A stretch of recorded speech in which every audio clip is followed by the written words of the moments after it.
মদিনার পাহাড়ের দিক থেকে ঘূর্ণিঝড় আসতেছে, তুফান আসতেছে। হযরত ওমর হাত উঠে বলতেছিলেন, এরে তুফান সাবধান, মদিনার দিকে আসবি না। আমি ওমর তোকে বাধা দিলাম, যেদিকে আসতেছে ওইদিকে ফিরত যাও। ওমরের ধমক শোনা মাত্রই তুফান আবার পিছনে রিটার্ন চলে গেছে। মদিনায় ভূমিকম্প শুরু হয়েছে।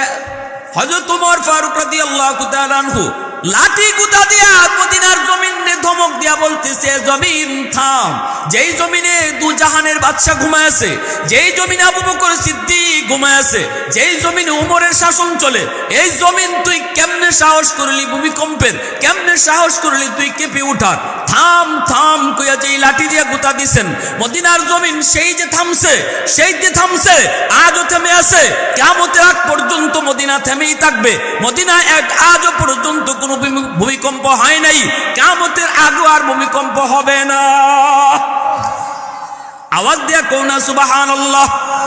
फारूक तेरा नाम से इस्लाम रहेगा, फारूक तेरा नाम से इस्लाम रहेगा, दुनिया की अदालत में तेरा नाम रहेगा, दुनिया की अदालत में तेरा नाम रहेगा, सिद्दीक तेरा नाम से इस्लाम रहेगा, दुनिया की सदाकत में तेरा नाम रहेगा, दुनिया की सदाकत में तेरा नाम रहेगा, उस्मान तेरा नाम से इस्लाम रहेगा, दुनिया की सखावत में तेरा नाम रहेगा, हैदर तेरा नाम से इस्लाम रहेगा, दुनिया की शजाअत में तेरा नाम रहेगा, मुआविया तेरा नाम से इस्लाम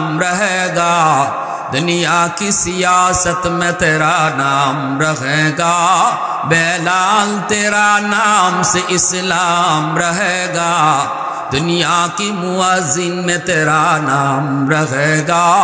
मुसलमानेर आवाज़ को अल्लाहु अकबर, आरो जुरे अल्लाहु अकबर। আবু বকর সিদ্দিক রাদিয়াল্লাহু তাআলা আনহু কথা শোনা মাত্রই ওমর নীরব। এইবার হযরত ওমর বলতেছেন, ভাই আবু বকর, আমি কোনো আর কথা বাড়াবো না, আমি কোনো যুক্তিও দেব না, তর্কও যাব না। আল্লাহর কোরআনের আয়াত দিয়া তুমি আমারে চুপ করায়া দিছো, অতএব আর কথা চলবে না। আমার জীবনের নেকি বেশি আর তোমার জীবনের নেকি কম। যদি এমনই হয় তাহলে আমার শেষমেশ একটা কথা, আসো দুইজনের জীবনের নেকি বদলা বদলি করি। কথা বুঝেন না আপনারা আমার?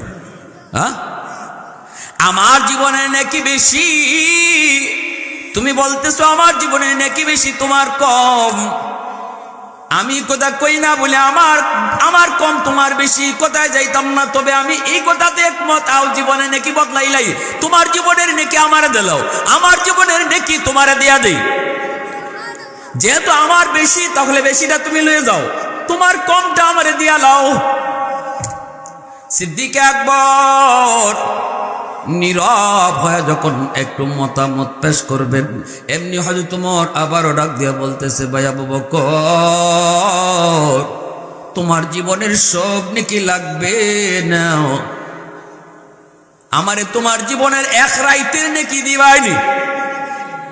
আমি ওমরকে যদি জীবনের এক রাইতের নেকি তুমি দাও, আমি ওমর আমার গোটা জিন্দেগীর নেকি তোমারে দিয়া দিমু। তোমার জীবনের শুধু এক রাইতের নেকি, আর আমি উমরের জীবনের সারা জিন্দেগীর নেকি দিবানি। রাজি আসনি? আমি উমর রাজি। সিদ্দিক আকবর বলি, ভাই উমর, এটা কোন রাতের কথা বলছো, কোন রাতের কথা তুমি বলছো?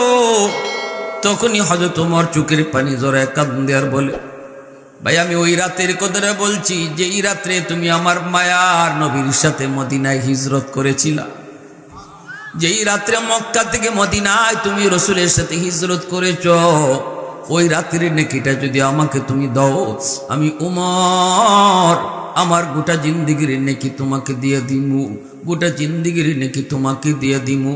একটু আওয়াজ দিয়া কও না আল্লাহু আকবার।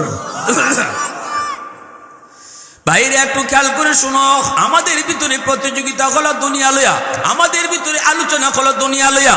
কে চেয়ারম্যান হইতো, কে মেম্বার হইতো, কার ভোট কি পরিমাণ, কার কয়তলা বাড়ি, কার কি পরিমাণ জমি, এগুলা হলো আমাদের আলোচনার বিষয়, এগুলা হলো আমাদের প্রতিযোগিতার বিষয়। কার ফুলা লন্ডন, কার ফুয়া লন্ডন, এই বিষয় নিয়ে হলো আমাদের আলোচনা। আর সাহাবায়ে কেরামের ভিতরে আলোচনার বিষয় ছিল নেকি লইয়া। সাহাবায়ে কেরামের ভিতরে প্রতিযোগিতা ছিল আখিরাত লইয়া। আল্লাহ পাক রব্বুল আলামিন বলেন, জানোনি প্রতিদিন আমি আল্লাহর কাছে জমিন আবদার করে, আলা কুল্লা ইয়াউমিন ওয়াল আরদু ইস্তাজিলু রাব্বাহু ওয়াল মালাইকাতু ইস্তাজিলু রাব্বাহু ওয়াল বাহরা ইস্তাজিলু রাব্বাহু। আল্লাহ পাক বলেন, এ দুনিয়ার মানুষেরা খেয়াল করে শোনো, জমিন প্রতিদিন আমি আল্লাহর কাছে আবদার করে। জমিন কো মালিক, হাদিসে কুদসি, জমিন কো আল্লাহ, এই নাফরমানদের নাফরমানি আমি জমিন আর কতকাল দেখব? সুদকুরের পাঁচতলা বাড়ির বোঝা আর কতদিন নিব?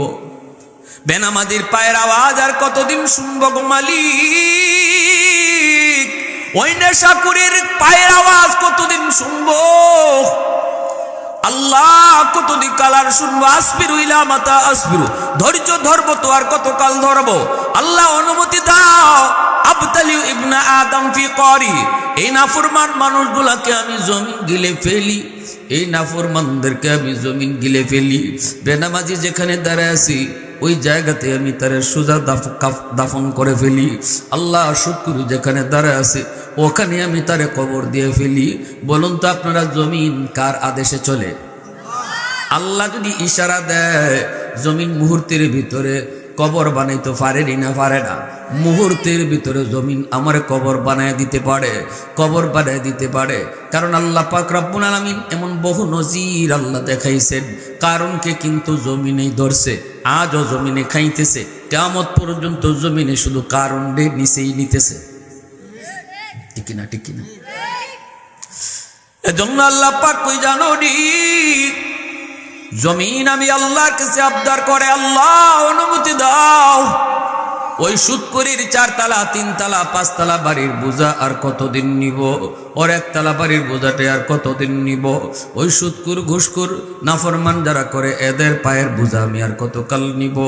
আল্লাহ অনুমতি দাও, আল্লাহ অনুমতি দাও, গিলে ফেলি, অনুমতি দাও, গিলে ফেলি। আল্লাহ পাক কয় শুধু জমিন নয়, সাগর মহাসাগরও একই আবদার করে। কক্সবাজার সমুদ্র সৈকতের পারে যায় কত যুবক কত যুবতী নাফরমানিতে তারা লিপ্ত হয়, অশ্লীলতায় লিপ্ত হয়, খারাপ কাজে লিপ্ত হয়। সাগরের পানিটা চায় চায় শুধু এই নাফরমানি দেখি আর আল্লাহর কাছে দরখাস্ত করে, আল্লাহ আর কত কাল আমি নাফরমানি দেখবো গো, অনুমতি দাও, এই নাফরমানগুলাকে পানি আমি ডুবাই দেই, এদেরকে আমি ডুবাই দেই, এই জমিনটারে আমি পাক বানায় দেই, যেই জমিনটারে ওরা না পাক বানাইছি। ভাইরা বন্ধুরা, ওই যে বরিশালে সিডর হয়েছিল, আমিও সেখানে গিয়েছিলাম ত্রাণ লইয়া। ঢাকা শহর থেকে আমরা উলামায়ে কেরাম লঞ্চ বোঝাই করে ত্রাণ নিয়ে গেলাম। সেখানে যেয়ে যখন আমি বরগোনা পাথরঘাটা এলাকায় গেলাম, সুন্দরবনের কাছাকাছি, সেখানে যা মানুষদেরকে লাইন ধরে যখন টাকাগুলা দিতেছি, তখন 7 বছরে একটা মেয়েকে মেম্বারশিপ নিয়ে আইসা বলতেছে, হুজুর এই মেয়েটা সাঁতার জানে না। এই মেয়েটার ফ্যামিলিতে ছিল তারা 7 জন, মা বাবা ভাই বোন। আওয়াজে কো আল্লাহু আকবার। ভাইরা বন্ধুরা, সিদ্দিকে আকবর মায়ার নবীকে নিয়ে সেই গুহায় বসলেন। হযরত ওমর কইতেছে কাহিনীগুলি। মুরব্বিয়ান আযম, কলিজার টুকরা যুবক, পর্দার আড়ালে পর্দানিশীন সম্মানিত মা ও বোনেরা, আল্লাহ পাকের দরবারে হাজার কোটি শুকর যে মালিক আমাকে আপনাকে এত সুন্দর একটি মাহফিলে জান্নাতি পরিবেশে আসার বসার কিছু দিনই কথা শোনার তৌফিক দিয়েছেন। এজন্য সবাই শুকরিয়াতান আওয়াজ করে কালিমাতুশ শুকুর বলি আলহামদুলিল্লাহ। মাহফিলে আসলে বসলে লাভ আসেনি না নাই? কেমন লাভ? হাসরের মাঠে আল্লাহ ছোট ছোট উসিলায় তার বহু বান্দাবান্দিকে মাফ করবেন। হাসরের ময়দানে আল্লাহ তার গুনাহগার অপরাধী বান্দাবান্দির পক্ষে থাকবেন। কারণ সেদিন আল্লাহ বিচারক, দুনিয়ার বিচারক আসামির পক্ষে থাকে। যারা আইন আদালত বুঝেন তারা জানেন। যার কারণে 100% সাক্ষী প্রমাণের ভিত্তিতে অপরাধীর অপরাধ প্রমাণিত না হলে কোনো জজ রায় দেয় না। এমনকি জজ সাহেব যদি নিজের চোখে অপরাধ দেখে, অপরাধীদের চিনে, তবুও পৃথিবীর কোনো জজ তার চেয়ারে বসে বলে না যে আমি তো অপরাধীদের চিনি, আমি তো নিজেই দেখছি, সাক্ষী কে আবার। কখনো এই কথা বলে না, বলে সাক্ষী আনো, প্রমাণ করো সে যে অপরাধ করছে।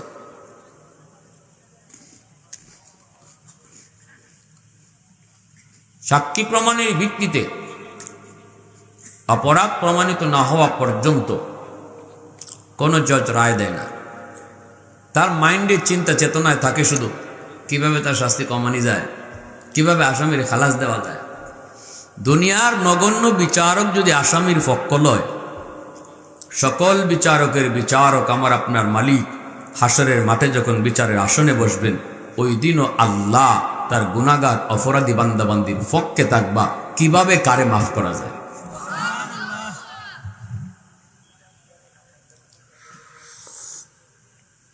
এক হাদিস শরীফ আল্লাহ রসুল বলেন, একজন মানুষের ফয়সালা হয়েছে জাহান্নাম, সে জাহান্নামের দিকে যাচ্ছে কিন্তু বারবার শুধু আল্লাহ পাকের দিকে তাকাইতেছে। আল্লাহ তারে নিজেই জিজ্ঞেস করবেন, বান্দারে তুই ফিসেস আজকে? কাল্লা আমি তোমার ফয়সাই। সুবহানাল্লাহ। আল্লাহ বলবেন আমার ফয়সায় তুমি কি দেখো? কাল্লা দুনিয়াতে আলেম উলামার জবানে শুনছিলাম তুমি হাসরের মাঠে তোমার বহু বান্দা বান্দিরে ছোট ছোট উসিলায় মাফ করবা, তোমার কুদরতি কলিজায় 99 ভাগ দরদ মায়া থাকবে। আল্লাহ কেন জানি আমার মন বলতেছে আজ আমারেও তুমি একটা উসিলায় মাফ করে দেও কিনা, এই আশা নিয়ে তোমার দিকে বারবার চাইতেছে। কথাটা সুন্দর না? আল্লাহ পাকের কাছে ভাল লাগছে। আল্লাহ পাক কইব, এই ফেরেশতার আমার বান্দারে ফিরাইয়ান, তার কথাটা আমার খুব ভাল লাগছে, তার আমল নামাটা আমারে দেখাও। আল্লাহ নিজে আমল নামা দেখতে গিয়া কইবা, বান্দা ওই যে তোর গুনার পাল্লা ভারী, নেকির পাল্লা হালকা, এজন্য তোর ফয়সালা জাহান্নাম। কিন্তু আমি দেখতেছি দুনিয়ার অমুক জায়গার একটা মাহফিলে তুই বসা, যেখানে আমি আল্লাহর গুণগান হচ্ছিল, বলতো কেন গিয়েছিলি? কইব, মালিক আমি দুনিয়ার কোনো উদ্দেশ্যে যাই নাই, দুনিয়ার কোনো লোভে না, আল্লাহ শুধুমাত্র গেছলাম বইসলাম শুধু তোমারে খুশি করার লাগে। আল্লাহ পাক বলবেন, বান্দা শুন, আমি আল্লাহর আদত হলো ক্ষমা করে দেওয়া, কিন্তু আমার নিজাম হলো উসিলা ছাড়া মাফ করি না। ওই দিনে মাহফিলে বসাকে উসিলা বানায়া আমি আল্লাহ আজ হাসরের ময়দানে তোরে মাফ করে দিলাম, কারো পরোয়া করলাম না। ফেরেশতারা কয়, মালিক সবাইকে মাফ করে দিয়েছো যারা মাহফিলে বসলো? কয় হ্যাঁ। ও মালিক সবাই তো ওয়াজ শোনার নিয়তে আসে নাই, কেউ কেউ তো এমনও ছিল বাড়িতে যায়, বাজারে যায়, কারো বাড়িতে বেড়াইতে যায়, একটু পরে যাই ওয়াজটা শুই না যায়, নিয়ত তো তার ওয়াজ শোনা নয়, নিয়ত ছিল কোথাও যাওয়া। আল্লাহ তুমি কি তাকেও মাফ করে দিয়েছো? আল্লাহ তখন বলে, হুমুল জালিসু লা ইয়াশকা জালিসুহুম, এটা এমন এক বরকতি মজলিস, এই মজলিসে যেই বসে তারে আমি নিরাশ করি না, মাফ করে দেই। আওয়াজ দেয়া কও না সুবহানাল্লাহ, আর জোরে সুবহানাল্লাহ। প্রশংসা করব কার? आरो जुर को नकार वहदत की हिफाजत नहीं बेक़ुव्वत बाजू, वहदत की हिफाजत नहीं बेक़ुव्वत बाजू, आती नहीं कुछ काम हक़ल खुदा दा, आती नहीं कुछ काम हक़ल खुदा दा। ऐ मर्द खुदा तुझको कुव्वत नहीं हासिल, जा बैठ किसी गार में अल्लाह को कर याद, जा बैठ किसी गार में अल्लाह का करिया, ये सच है कि बातिल की तरफदार नहीं हम, गद्दार न समझो हमें गद्दार नहीं हम, फूलों की तरह नरम मिजाज अपना है नौज़र, हम तेरी नहीं नेज़ा व तलवार नहीं हम, ला इलाहा इल्लल्लाह।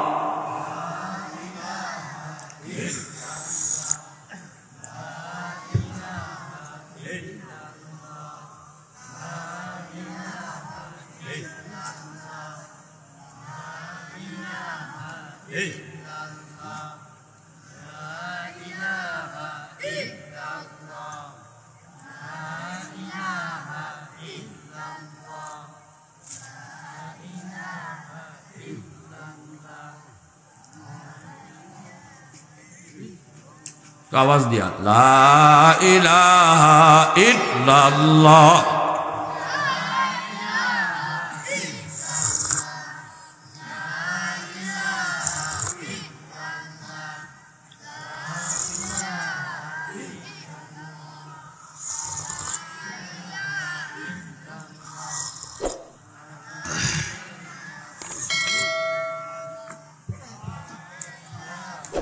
ला इलाहा इल्लल्लाहु मुहम्मदुर रसूलुल्लाह। জোরে সুরে বলি সাল্লাল্লাহু আলাইহি ওয়াসাল্লাম। তাহলে আমাদের আশা বসা লস না লাভ? আমি এখানে আসার আগের নাম ছিল গুনাহগারের খাতায়। তওবার নিয়তে বসা মাত্রই নাম উঠে যাবে আল্লাহর ওলির খাতায়। পৃথিবীতে একমাত্র সহজ কাজ, আর কোনো কাজ এত সহজ না। মেম্বার হইতে চাও, রাতারাতি সম্ভব না।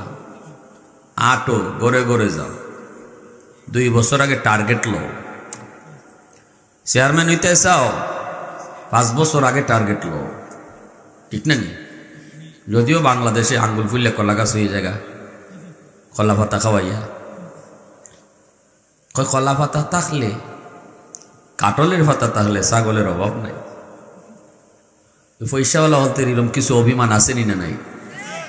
টাকার জোরে এমপি হওয়ার, এর পরেও সময় লাগে। প্রাইমারি পাস করতেও সময় লাগে।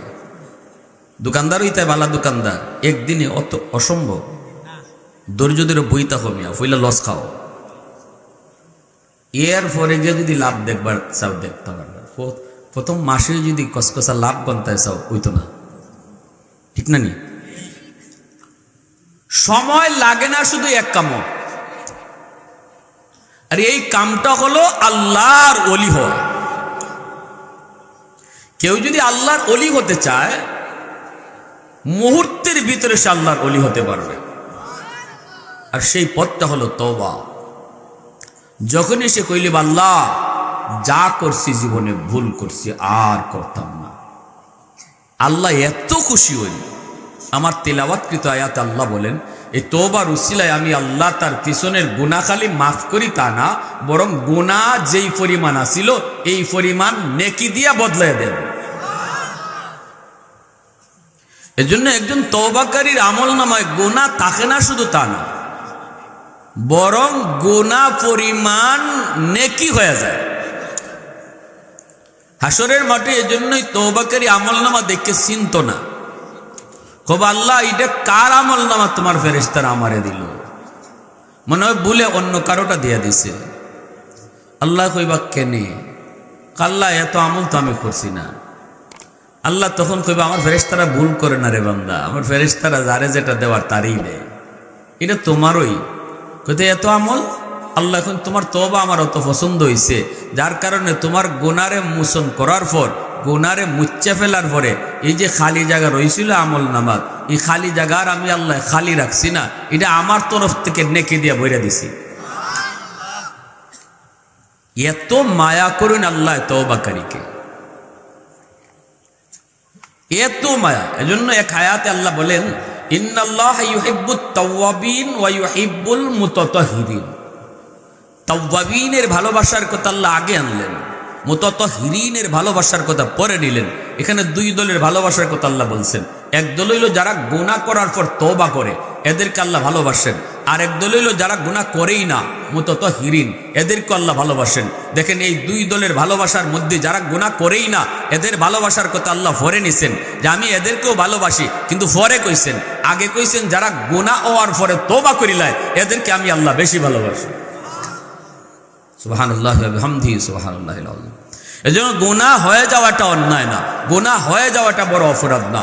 বড় অপরাধ হলো আল্লাহর কাছে সারেন্ডার না করা, আল্লাহর কাছে তওবা না করা, এটা হলো সবচেয়ে বড় অপরাধ। গুনাহ হয়ে যাওয়াটা অপরাধ না। শয়তান তো লইয়েইছে আল্লাহর কাছ থেকে চ্যালেঞ্জ, আমি তো মানুষকে পথ ভোলা করবই, আমি তো মানুষকে পথ হারা করবই। যে মানুষের কারণে আজ আমি জাহান্নামী হলাম, এই মানুষ কেমনে জান্নাতে যায় আমিও দেখব। আল্লাহ বলে ঠিক আছে, তুই যা পারস দেখিস, ইল্লা ইবাদাকা মিনহুমুল মুখলাসিন, আমার মুখলেস বান্দার ক্ষতি করতে পারবে না। তুই 60 বছর 70 বছরে গুনাহ করাবে, আর আমার বান্দা তওবা করব, সাথে সাথে 60 বছরের গুনাহ আমি মাফ করে দেব। এই জন্য শয়তানি একদিন রাস্তাত খান্দে, রসুল দেখে কোন কেডাবা তুমি এবার খান্দো কেনে? কয় হুজুর আমার পরিচয় আপনার জন্য লাভ নাই, আপনি যে পথে আটনি পথে যান গি। আল্লাহ রসুল না ইবা খান্দো কেনে? এ চুল টানতাছো, এ মুখ হামসাইতেছো, তোমার কে মরছে? রসুল তো কারো দরদ দেখলে দরদি হইতেন। শয়তান যে রসুল তো চিনছেন না, আল্লাহ রসুল তো চিনছেন না, সুরত তো মানুষের। ইবলিসে কয় আমার পরিচয় আপনি জানলে আপনি আমারে জিগাইতেনও না যে কেনে খান্দি। আল্লাহ রসুল যখন কেডা তুমি কও না, কয় আমি মিস্টার ইবলিস। তো তুমি খান্দো কেনে? কয় খানতাম না নি, 60 বছর একজনের পিছনে সময় দিয়ে আমি তারে জাহান্নামের রাস্তা খালি তুলছি। 40 বছর সময় ব্যয় কইরা হের পিছে আমি তারে জাহান্নামের রাস্তা তুলছি। হেনিবারে কোন ওয়াজও গেছে, কোন হুজুরে কথা শুনছে, কয় আল্লাহ ও আল্লাহ জীবনে যা করলাম সব দিয়ে ভুল করলাম, আল্লাহ মাফ করে দিলাম, আর করতাম না। আল্লাহ নি পারইন আমার 60 বছরের সকল শ্রম আর টাইম রে ডাস্টবিনও ফালাইয়া তারে মুহূর্তে মাফ করে দিলাইতা। তা আমি ইবলিসের এত সময় গেল হই, আমি খানতাম না, আসতাম না। আল্লাহ রসুল খুনতে তো এটা আমার উম্মতের লাগি বড় খুশ খবর। ইবলিস ইতার লাগি কইসলাম আপনি আমার দুঃখ বুঝতে লাভ হইত না, আপনি কোন আমার উপকার করতেন না। আল্লাহ পাক কি কথাটা কইছে, বান্দা গুনাহ হইয়া যাওয়ার পরে দেম কি আর কইয়া চলা, এটা আল্লাহর কাছে বড় কষ্টে। বান্দা গুনাহ হয়ে গেছি গা, তুই কইলাস না আমারে, ও আল্লাহ শয়তানের দুকাত ফালাই দিছে আমারে, আল্লাহ আমারে মাফ করে দিলাম। আমি আল্লাহ তো তোরে মাফ করার লাগে বই রইছি, আমি জানি তুই গুনাহ আবার করবে। হয়তো তোর দিলের ভিতরে নাই আবার করতে না, কারণ তওবা করার সময় আবার করার নিয়ত রাখন নাই। তওবা করার সময় দিলের ভিতরে নিয়ত রাখন আর করতাম না, কিন্তু এরপরে আমার দ্বারা যে গুনাহ আবার ওই বইটা আল্লাহ জানোই, ঠিক না? এরপরে আল্লাহ এখন আমি তোরে মাফ করে দিলাই। আল্লাহ জানোই নি গুনাহ আবার করবো আমি, কিন্তু আমার দিলে যে আছে যে আমি করতাম না, এজন্য আল্লাহ খুশি আমার মাফ করে দিলেন। পরে যদি আবার তওবা করি, এই সময় যদি আমার দিল তাকে আমি আর করতাম না, আল্লাহ আবারও জানেন আমি আবার করবো। এরপরে আমার দিলে গুনাহ করতাম না নিয়ত থাকার কারণে আল্লাহ আবারও মাফ করেন। এইভাবে বান্দা যতবার তওবা করব আল্লাহ ততবার মাফ করবো। এজন্য আল্লাহ পাকের নাম হলো তাওয়াব, যিনি বারবার তওবাকে কবুল করেন। ভাইরা বন্ধুরা, এজন্য খেয়াল রাখবেন, আল্লাহ পাক রব্বুল আলামিন বারবার গুনাহ মাফ করতেছে, বারবার। কেন মাফ করে জানেন? কারণ মা ভালো করে জানে দুধের বাচ্চাটা এখন খালি পাখানা করছে তা না, 10 মিনিট পরে আরেকবার করব, 10 মিনিট পরে আবার করব। তাই বলে পৃথিবীর কোনো মা এই কথা কয় না, এ যখন দিনও 10 বার পাখানা করে তে একবারে সন্ধ্যার সময়ই পরিষ্কার করমুনে, আর পরিষ্কার করার দরকার নাই, একবারে ওই পাখানা পরিষ্কার করমুনে পানি দিয়ে 2 মুনে। পৃথিবীর কোনো মা এমন করে না। সন্তানের দরদি হইয়া যতবার পায়খানা করে ততবার মা নিজের হাতে পরিষ্কার করে। আল্লাহ বলে, বান্দা তোর মার চেয়ে 1000 গুণ দরদ আমি আল্লাহর বেশি।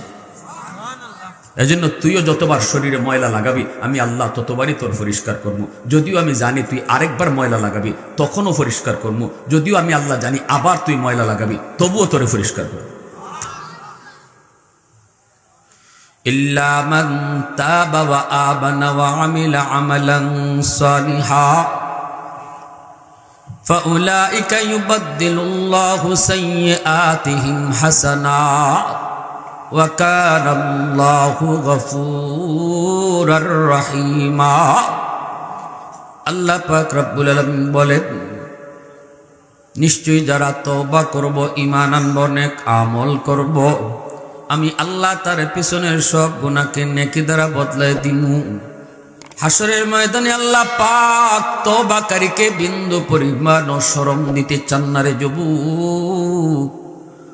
একজন আরেকজনের আমল নামা দেখাবে, খুশিতে একজন আরেকজনকে আমল নামা দেখাবে। একজন যদি কয়, মিয়া তোমার এই জায়গা খালি দেখা যায় কেন?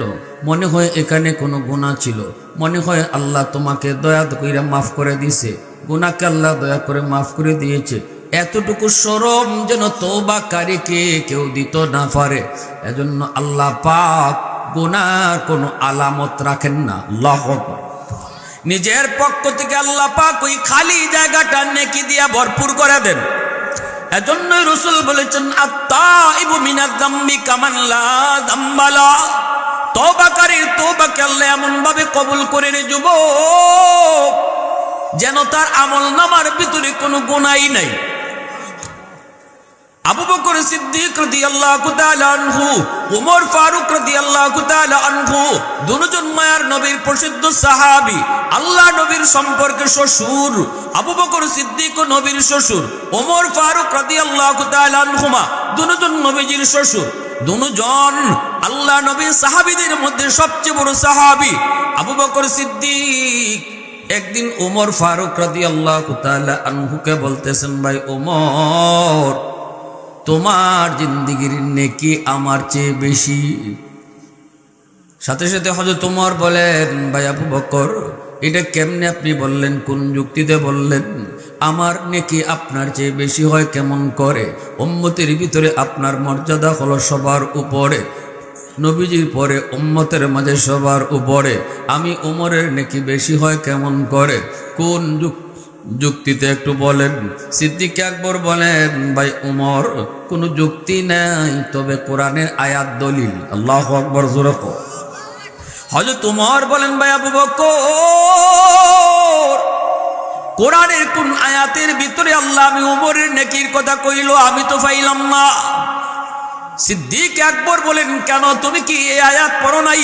ইল্লা মান তাবা ওয়া আমানা ওয়া আমিলা আমালান সালিহা ফাউলাইকা ইউবাদদিলুল্লাহু সাইয়্যাতিহিম হাসানাত ওয়া কানাল্লাহু গফুরার রহিমা। এই আয়াত কি তুমি পড়ো নাই?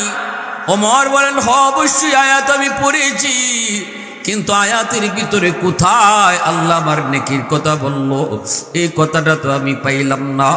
সিদ্দিক আকবর বলেন, ভাই ওমর, আসো তোমারে আমি বুঝাই দেই কেমনে আল্লাহ তোমার নেকির কথা বেশি কইছি। এখানে কি কইছে আল্লাহ? তওবা করার আগে যেই পরিমাণ গুনাহ ছিল, এই পরিমাণ গুনাহকে আল্লাহ নেকি বানায় দেয়। তওবার আগে যদি গুনাহ থাকে পাহাড় পরিমাণ, তওবার পরে নেকি হয়ে যায় পাহাড় পরিমাণ। তওবার আগে যদি গুনাহ থাকে সাগর পরিমাণ, তওবার পরে নেকিও হয়ে যায় সাগর পরিমাণ।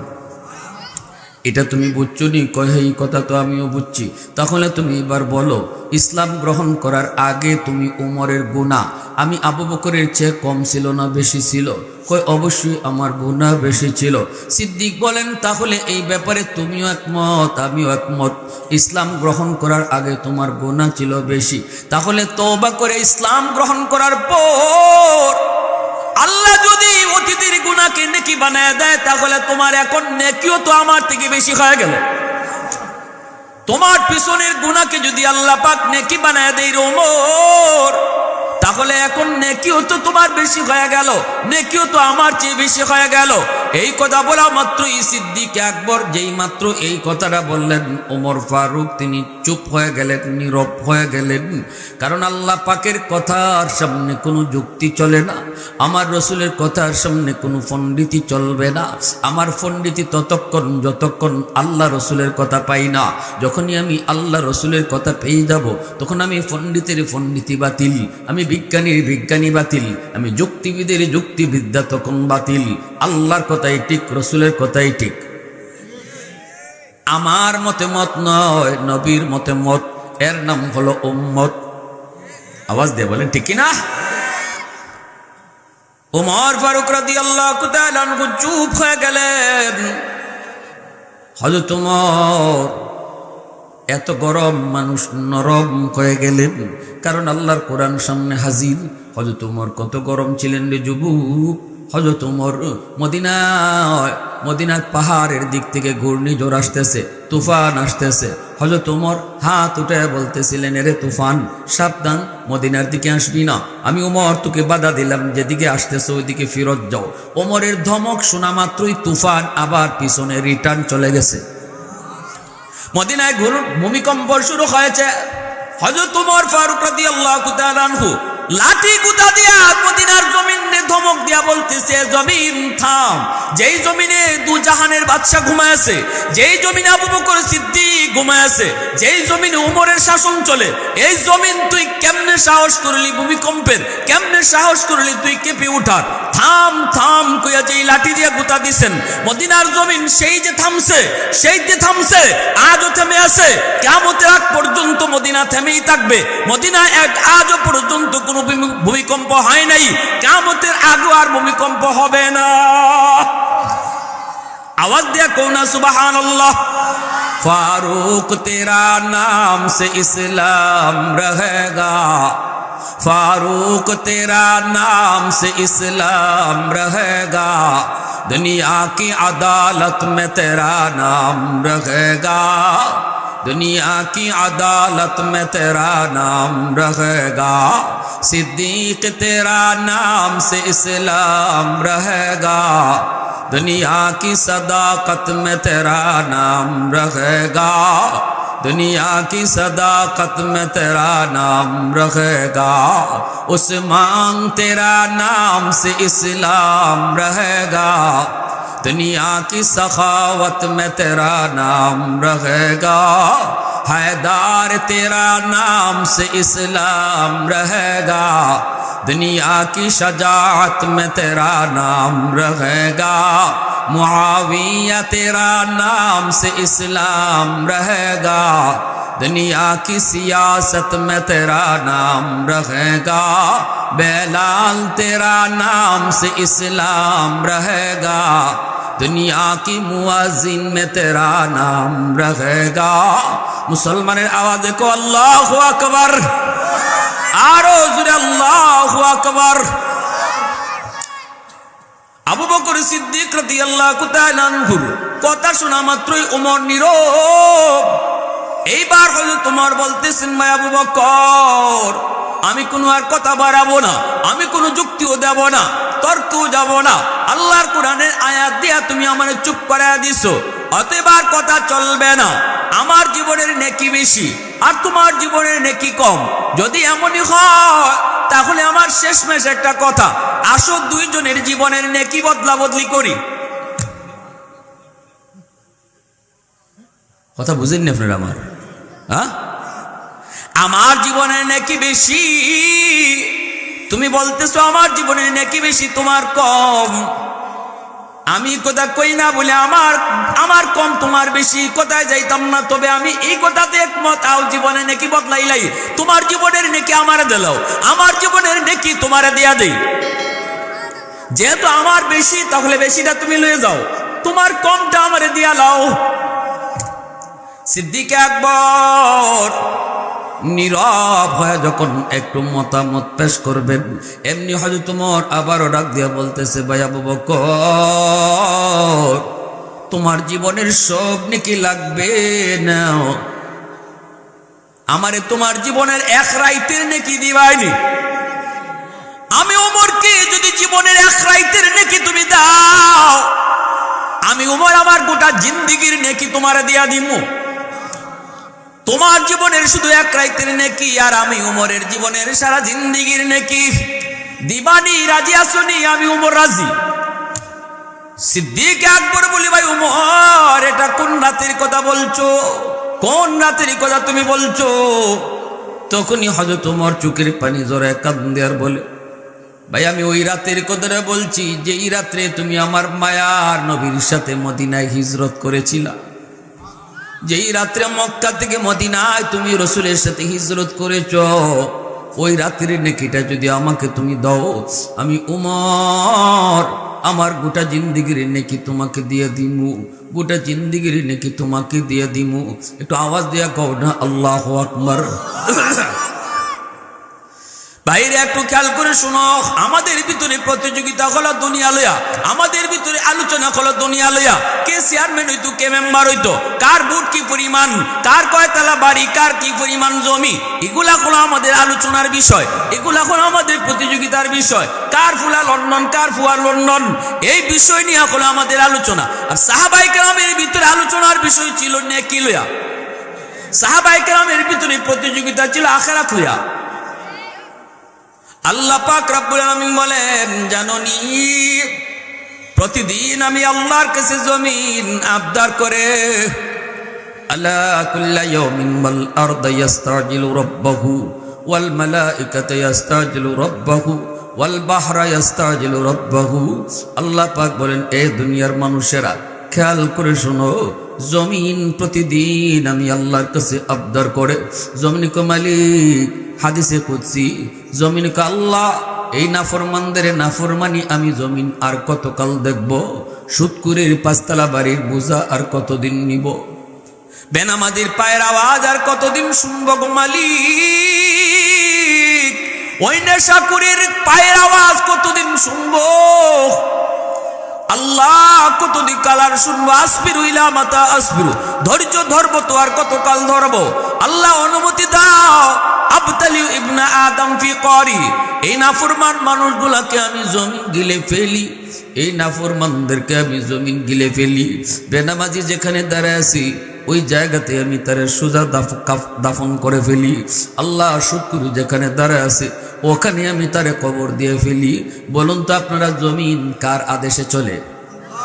আল্লাহ যদি ইশারা দেয়, জমিন মুহূর্তের ভিতরে কবর বানাইতে পারেনি না পারে না? মুহূর্তের ভিতরে জমিন আমার কবর বানায় দিতে পারে, কবর বানায় দিতে পারে।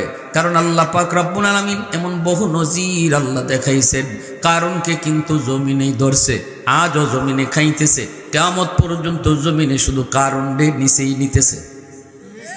ঠিক না? ঠিক না? এজন্য আল্লাহ পাক কই জানো নি, জমিন আমি আল্লাহর কাছে আবদার করে, আল্লাহ অনুমতি দাও, ওই সুদকুরির 4 তলা 3 তলা 5 তলা বাড়ির বোঝা আর কতদিন নিব? ওর 1 তলা বাড়ির বোঝাটা আর কতদিন নিব? ওই সুদকুর ঘুষকুর নাফরমান যারা করে এদের পায়ের বোঝা আমি আর কতকাল নিব? আল্লাহ অনুমতি দাও, আল্লাহ অনুমতি দাও, গিলে ফেলি, অনুমতি দাও, গিলে ফেলি। আল্লাহ পাক কয় শুধু জমিন নয়, সাগর মহাসাগরও একই আবদার করে। কক্সবাজার সমুদ্র সৈকতের পারে যায় কত যুবক কত যুবতী নাফরমানিতে তারা লিপ্ত হয়, অশ্লীলতায় লিপ্ত হয়, খারাপ কাজে লিপ্ত হয়। সাগরের পানিটা চায় চায় শুধু এই নাফরমানি দেখে আর আল্লাহর কাছে দরখাস্ত করে, আল্লাহ আর কত কাল আমি নাফরমানি দেখব গো, অনুমতি দাও। এই নাফরমানগুলাকে পানি আমি ডুবাই দেই, এদেরকে আমি ডুবাই দেই, এই জমিনটারে আমি পাক বানায় দেই, যেই জমিনটারে ওরা না পাক বানাইছি। ভাইরা বন্ধুরা, ওই যে বরিশালে সিডর হয়েছিল, আমিও সেখানে গিয়েছিলাম ত্রাণ লইয়া। ঢাকা শহর থেকে আমরা উলামায়ে কেরাম লঞ্চ বোঝাই করে ত্রাণ নিয়ে গেলাম। সেখানে যেয়ে যখন আমি বরগোনা পাথরঘাটা এলাকায় গেলাম, সুন্দরবনের কাছাকাছি, সেখানে যা মানুষদেরকে লাইন ধরে যখন টাকাগুলা দিতেছি, তখন 7 বছরে একটা মেয়েকে মেম্বারশিপ নিয়ে এসে বলতেছে, হুজুর এই মেয়েটা সাঁতার জানে না। এই মেয়েটার ফ্যামিলিতে ছিল তারা 7 জন, মা বাবা ভাই বোন। আওয়াজে কো আল্লাহু আকবার। ভাইরা বন্ধুরা, সিদ্দিকে আকবর মায়ার নবীকে নিয়ে সেই গুহায় বসলেন। হযরত ওমর কইতেছে কাহিনীগুলি, ভাই আবু বকর ওই এক রাতের নেকি চাই যে এই রাত্রে তুমি এই এই কামগুলি করছো। আল্লাহু আকবার জোরে কও। গুহার মুখে যে আমার নবীকে তুমি গুহায় ঢুকতে দাও না, নিজে আগে যায় ঢুকছো আর কইছো নবী গো আপনি গুহার মুখে দাঁড়ান, আমি আগে যাই একটু ঢুকি। রসুল যখন যার পিঠে উঠছেন সে সবার আগে চলে গেছে। রসুল বোরাকের পিঠে সওয়ার, বোরাক সমস্ত জন্তুর মধ্যে সবার আগে চলে গেছে। নবীজি আবু বকর সিদ্দিকের পিঠে উঠছেন, সিদ্দিক গোটা উম্মতের মাঝে সবার আগে চলে গেছে। সুবহানাল্লাহ জোরে কও। নবী যখন যার পিঠে উঠছেন সবার আগে সে। সুবহানাল্লাহ জোরে কও। দরজা আর এই গুহার মুখে দাঁড় করে সিদ্দিক আকবর যায় ঢুকলেন। ঢুকে তিনি ছোট ছোট গর্ত যেগুলো ছিল সব বন্ধ করতেছেন, সবগুলি তিনি বন্ধ করতেছেন। পাগড়ি সিঁড়ি সিঁড়ি তিনি বন্ধ করেন। একটা গর্তের মুখ বন্ধ করার মতো কাপড় ছিল না। ওই গর্তের মুখটা সিদ্দিক আকবর নিজের পা দিয়ে আটকায় রাখছেন। তিনি জানতেন গর্তে যদি সাপ থাকে হয়তো তার পায়ে কামড় দিবে, তবুও তিনি মান্য নিছেন। আমি আবু বকরের পায়ে কামড় দিলে দিক, তবু আমার মায়ার নবীর যেন ক্ষতি না হয়। আরো জোরে কও সুবহানাল্লাহ। সত্যি সত্যি এই গর্তের ভিতরে সাপ ছিল। এরপরে আমার মায়ের নবীকে ডাক দেন, ইয়া রাসূলুল্লাহ আপনি ভিতরে আসেন। মায়ার নবী ভিতরে ঢুকলেন। সিদ্দিক বলে, নবী গো, সবগুলি গর্তের মুখ পাগড়ি দিয়া সিঁড়ি বন্ধ করে ফেলেছি, একটা গর্ত বন্ধ করতে পারি নাই, পা দিয়ে আটকায় রাখছি। ইয়া রাসূলুল্লাহ এখন নিরাপদ নিশ্চিন্ত, আপনি আমার কুলে ঘুমান, আপনি আমার কুলে ঘুমান। দয়ার নবী দু জাহানের বাদশাকে আবু বকর সিদ্দিক আবু বকর সিদ্দিকের কুলে রসুলকে তিনি ঘুম পাড়ায়া দিলেন। বলুন আমি আপনাদের কাছে প্রশ্ন রাখবো, 40টা রাত যে ঘুমায় নাই, এই মুহূর্তে ঘুমের প্রয়োজনটা তো তারও ছিল, ঠিক কিনা জোরে? কিন্তু নিজে না ঘুমায়া আমার আপনার নবীরে দু জাহানের বাদশারে ঘুম পাড়ায় দিছেন নিজের কুলে। দু জাহানের বাদশা আবু বকর সিদ্দিকের কুলে ঘুমায়, আর আবু বকর সিদ্দিক নয়ন জোড়ায় জোড়ায় নবীজির চেহারাটা দেখতেছে। সুবহানাল্লাহ। আল্লাহর নবীর নূরানি চেহারা এত কাছে থেকে সিদ্দিক আকবর ছাড়া আর কোন সাহাবী দেখতে পারে নাই। সুবহানাল্লাহ। এত লম্বা সময় মায়ার নবীকে নিজের কুলে ঘুম পাড়ায় দিছে। এইদিকে আল্লাহর নবী রহমতের নবী মায়ের নবী ঘুমায় রয়েছেন, আর এইদিকে সিদ্দিকের পায়ের সাপে কামড় দিল। সাপটা বের হতে চায় কিন্তু বের হতে পারে না। সিদ্দিক আকবরের পায়ের কারণে বের হতে পারে না, তাই বলে সাপে কামড় দিল। কামড়টা দেওয়ার পরই তিনি তো বিষের যন্ত্রণায় অস্থির, কিন্তু বডি নড়াচড়া করে না সিদ্দিক, পা নড়াচড়া করেন না। যত যন্ত্রণায় হোক কামড়ে দাঁতে দাঁতে কামড় দিয়ে কিরিমিরি খায় তিনি হজম করেছেন, কারণ বডি নড়াচড়া করলে দু জাহানের বাদশার ঘুম ভেঙে যাবে, আমার আপনার নবীর ঘুম ভেঙে যাবে। এজন্য তিনি বডি নাড়ান না, হাত পা নাড়ান না। নবীজির ঘুম ভাঙবে এজন্য কিরিমিরি খায় কষ্ট করে হজম করেছেন। 2 ফোঁটা চোখের পানি নবীজির পবিত্র গাল মুবারকে পড়ে গেছে। সাথে সাথে নবীজির ঘুম ভেঙে গেল। রসুল বলে, আবু বকর কাঁদো কেন? কয় নবী গো সাপে কামড় দিছে। নবী কয় আমারে ডাক দিলা না? কয় না গো নবী ঘুমাইতেছেন, ডাক দিলে কষ্ট হবে। আল্লাহ নবীর চোখ থেকে পানি জড়ে বন্ধুর কষ্ট দেখা এবার রসুল তার হাতের মুখের লব নিলেন, লব নিয়ে কাটা জায়গার ভিতরে লাগাইয়া দিলেন। আল্লাহ পাক আমার আপনার নবীর মুখের লবের মধ্যে কি পরিমাণ হাই অ্যান্টিবায়োটিক রেখেছেন, লাগানো মাত্রই 20টা পানি হয়ে গেছে। আওয়াজ দেয়া কও না সুবহানাল্লাহ, আর জোরে সুবহানাল্লাহ। সিদ্দিকে আকবর ইবনে কুহাফা রাসূলের অবিকল ছায়া ছবি, দিনের তোরে কে আর মন, দিনের তোরে কে আর মন, উজাড় করে দিল যা কিছু ছবি, উজাড় করে দিল যা কিছু ছবি। সিদ্দিকে আকবর ইবনে কুহাফা রাসূলের অবিকল ছায়া ছবি, দিনের তোরে কে আর মন, দিনের তোরে কে আর মন, উজাড় করে দিল যা কিছু ছবি, উজাড় করে দিল যা কিছু ছবি। আওয়াজ দেখো আল্লাহু আকবার। আল্লাহ রসুল সাপরে ডাক দিছে, এই সাপ বের হ।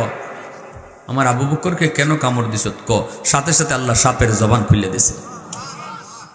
খাসাইসুল কুবরা নামক কিতাবের ভিতরে লিখেন, সাপটায় আওয়াজ দেয়া কয়, নবী গো মাপ চাই, ইচ্ছা করে আমি আপনার বন্ধুকে কামড় দেই নাই গো নবী, আমি অপারক, ওগো নবীজি জানেননি এই গুহা আমার বাড়ি না, আমার বাসস্থান হলো ওই যে খেজুর বাগান।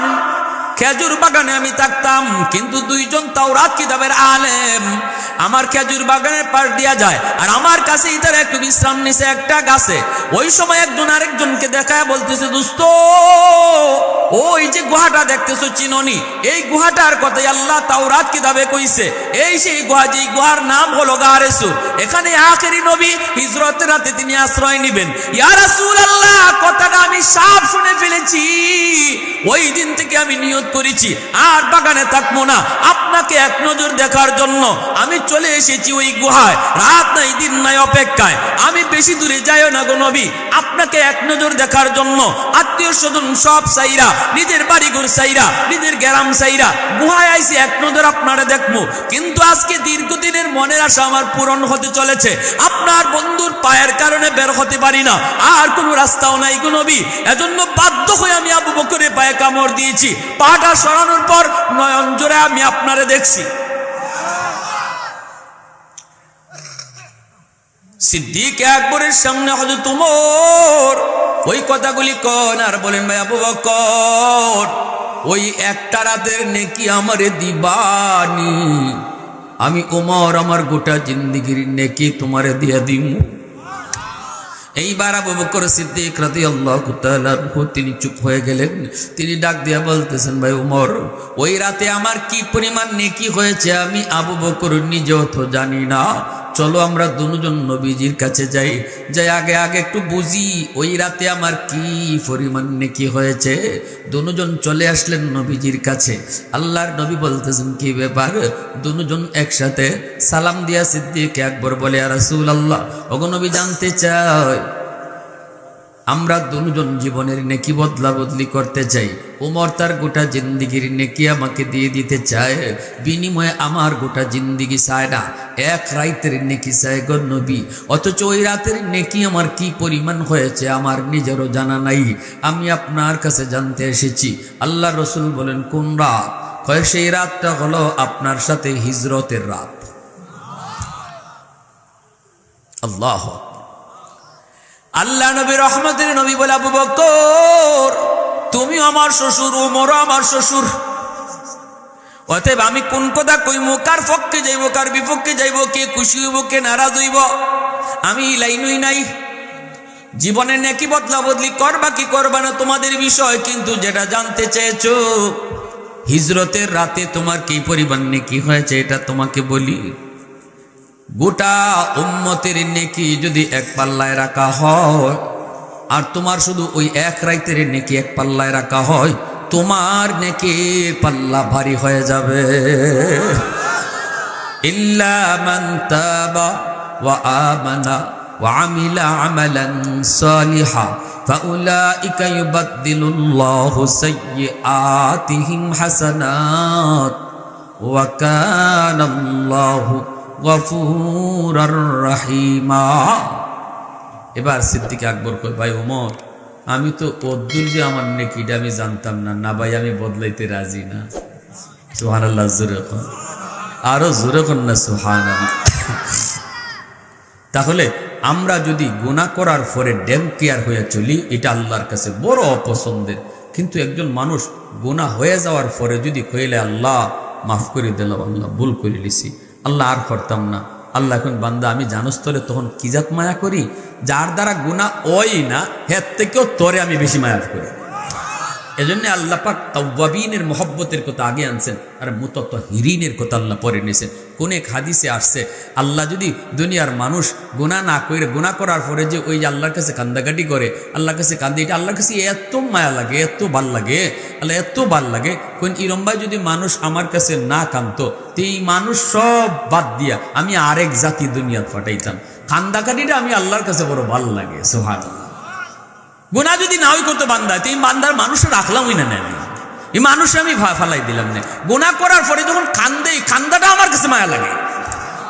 আমরা যে ড্যাম কেড়ে চলি, এটা আল্লাহ পছন্দ করে। বান্দা গুনাহ তো হইবই তোর দ্বারা, তুই তো মানুষ, গুনাহ তো হইব তোর দ্বারা, তো গুনাহ করাইব শয়তানে। কিন্তু গুনাহ হয়ে যাওয়ার পরে তুই নিজেরে এরকম ভাবে বাহাদুর মনে কইরা আইসা আইসা চলিস না। গুনাহটা যদি শয়তানে করাইলায় নফসের খায়ের সাথে যদি কইরেও ফেলাস সাথে সাথে কইলেস আল্লাহ ভুল করে ফেলছি মালিক, আর করতাম না, আর করতাম না, আর করতাম না। আল্লাহ পাক কোন এই জিনিসটা আমি আল্লাহর কাছে বড় মায়ার, বড় পছন্দের। তখনই বান্দাটা আল্লাহর অলির তালিকায় নাম উঠে এনে। এজন্য তওবাকারী তওবার লগে লগে আল্লাহর অলি হয়ে যায়। সব কাজে সময় লাগে, সময় লাগে না শুধু এক কাজে, সেটা হলো আল্লাহর অলি হওয়া। কেমনে? তওবার লগে লগে অলি হয়ে যায়। আর তওবা করতে ইমাম সাহেবের আন্দোলন লাগে না, তওবা করার জন্য চেয়ারম্যানের কাছে গিয়ে নিজের অপরাধ কন লাগে না, তওবা করার জন্য আপনি ফাঁসে যে বই রয়েছে তারে হুনাইও আল্লাহর কাছে কন লাগে না। দিলে দিলে খালি কন আল্লাহ ভুল করছি, আর করতাম না। আল্লাহ সমবয়সের কত যুবক কবরে চলে গেল, সমবয়সের কত মানুষ কবরে গেল। কোনদিন আমার ডাক আসে জানি না মালিক, আল্লাহ আর করতাম না। আমরা যারা এখানে বইছি এটা তওবার নিয়তে কারা কারা বইছি একটু হাত উঠে আল্লাহরা দেখান। আল্লাহ তুমি কবুল করো, আল্লাহ তুমি কবুল করো, সবাই বলেন।